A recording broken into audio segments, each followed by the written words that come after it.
അസ്സലാമു അലൈക്കും വറഹ്മത്തുള്ളാഹി വബറകാതുഹു. ഹൃദയത്തിലേക്കൊരു ആയത്ത് എന്ന പ്രോഗ്രാമിലേക്ക് ഏവർക്കും സ്വാഗതം.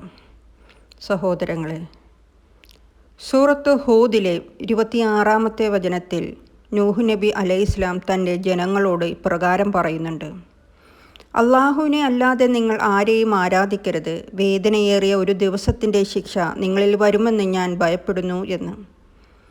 ഈ വാക്കുകൾ വെറും മുന്നറിയിപ്പ് മാത്രമായിരുന്നില്ല, അത് ഒരു പ്രവാചകൻ്റെ വേദനയുള്ള പ്രാർത്ഥനയായിരുന്നു.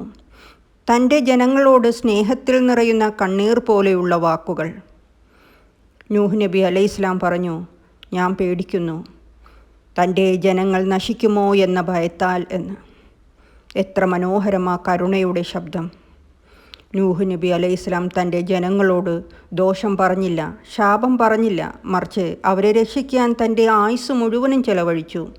ഇതാണ് പ്രവാചക മനസ്സ്, മറ്റുള്ളവരുടെ രക്ഷയ്ക്കായി കണ്ണുനീർ ചൊരിയുന്ന ഹൃദയം.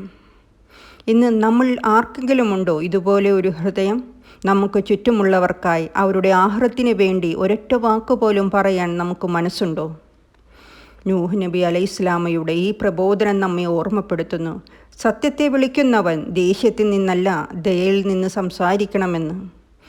അള്ളാഹുവിനെ മാത്രം ആരാധിക്കുക എന്നതാണ് എല്ലാ പ്രബോധനത്തിൻ്റെയും മജ്ജ.